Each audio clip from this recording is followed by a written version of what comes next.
बिस्मिल्लाहिर्रहमानिर्रहीम। अस्सलाम वालेकुम रहमतुल्लाहि व बरकातुहू। नाज़रीन, हकीम हाफ़िज़ मोहम्मद अवैस अब्बासी आपकी खिदमत में हाज़िर हूँ। उम्मीद करता हूँ तमाम दोस्तों अहबाब अल्लाह ताला के फ़ज़ल व करम के साथ खैर व आफ़ियत के साथ होंगे।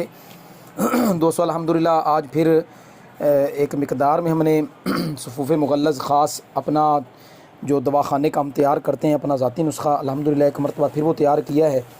पहला अल्हम्दुलिल्लाह हमारा आर्डर्स में निकल चुका है, अब दोबारा फिर आर्डर तैयार हैं अल्लाह के फ़ज़ल व करम से। और ये वो सफ़ूफ़े मुग़ल्लज़ है जो हर तरह की कमज़ोरी को कवर करता है। मसलन दिल को भी क़ुव्वत देता है, इसके साथ नया खून जिगर में भी पैदा करता है और इसके साथ साथ गुर्दों को भी ताकत देता है और मादा मनविया की पैदाइश में भी बेहतरीन है और मादा मनविया को गाढ़ा करने के हवाले से भी बड़ा बेहतरीन है।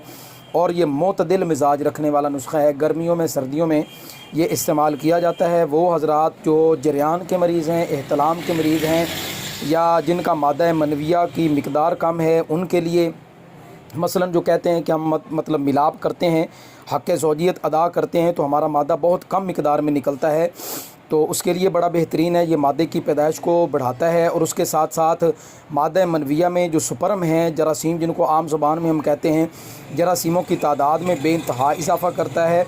और इसके साथ साथ जब मादा मनविया गाढ़ा होगा तो इंशाअल्लाह ताला वो लोग जो बेचारे परेशान रहते हैं कि हमारी मर्दाना टाइमिंग बहुत कम है, उनकी मर्दाना टाइमिंग में भी बेइंतहा इजाफ़ा करेगा। बेहतरीन एक बंदे की नॉर्मल की जो मर्दाना टाइमिंग होती है, जो बंदे कमज़ोर हैं उनके लिए बड़ा बेहतरीन और लाजवाब होगा इंशाअल्लाह ताला। उनकी मादा मनविया की तादाद भी बढ़ेगी, मिक़दार भी बढ़ेगी और स्पर्म की तादाद भी बढ़ेगी इंशाअल्लाह ताला। इसके साथ साथ मादा मनविया गाढ़ा होगा और उस गाढ़ेपन की वजह से टाइमिंग में भी इजाफ़ा होगा। तो जो दोस्त आप हमारे मंगवाना चाहते हो वो हमसे रब्ता कर सकते हैं। अस्सलामु अलैकुम व रहमतुल्लाहि व बरकातुहू।